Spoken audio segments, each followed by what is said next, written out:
All right, T-Mobile out with its latest earnings results. Let's get right to T-Mobile CEO Mike Sievert. Mike, hot off the earnings call here. Thanks for coming on Yahoo Finance. So, look, I've been covering you guys for a while, especially your leadership.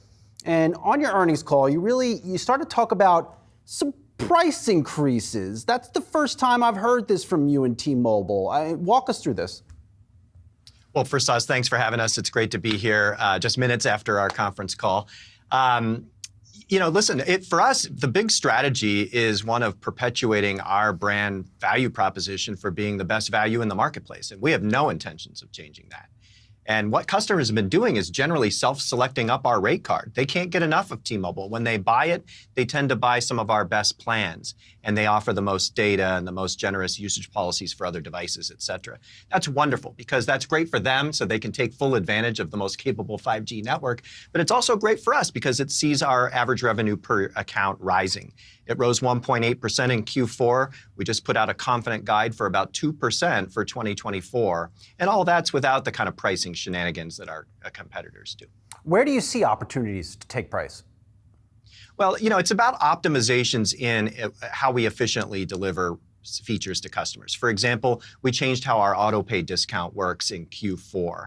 And despite that, we had a normative sequential churn movement in Q4 to Q3.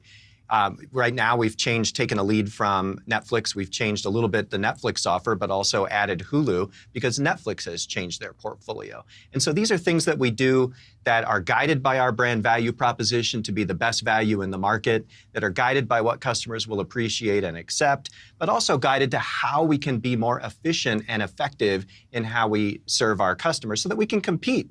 And if we grab an optimization here and there, it's for one reason, so we can compete.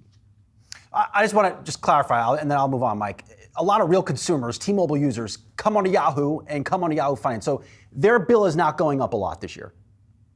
No, not unless they decide to take a new plan that gives them even more, like Netflix included, Hulu included. We have Apple TV Plus on some of our plans. We have incredible data buckets for your other devices and other great features with our Go 5G plan portfolios, which might be better than the plans that they're on. You see a lot of that happening. You made a great point on the earnings call, Mike, one that I always enjoy watching. I know you stream it on YouTube, that people are holding on to their phones longer than they ever have been before. How is that changing the telecom industry? Well, for one thing, we subsidize deeply when you get a new phone.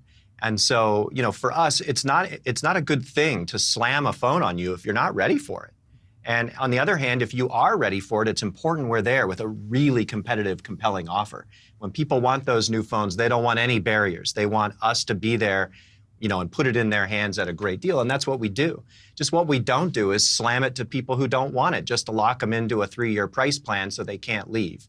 And that just wouldn't be who we are. So we have lower upgrade rates at T-Mobile, and yet some of the most satisfied customers in the industry. And that's a win-win for both us and for our customers. I just had the opportunity, Mike, over at the World Economic Forum to talk to a lot of tech leaders. And of course, main topic there is AI. And I talked to Qualcomm CEO Cristiano Amon, who is really bullish on putting AI on smartphones. Notably, I believe it was the new Samsung coming out, whatever it was.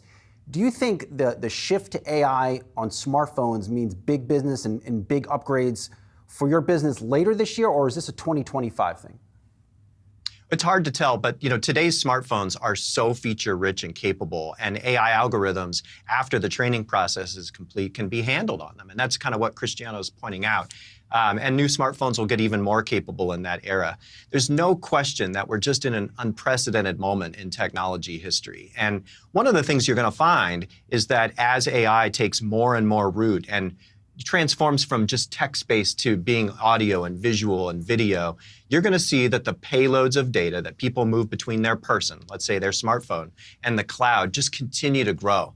And that's a real advantage for 5G, and it's a real advantage for T-Mobile's distinctive high-capacity 5G network. And so we're really pleased with the development because we think it'll just point out the advantages that we have in the market. On the cool tech front, where do things stand with your SpaceX relationship?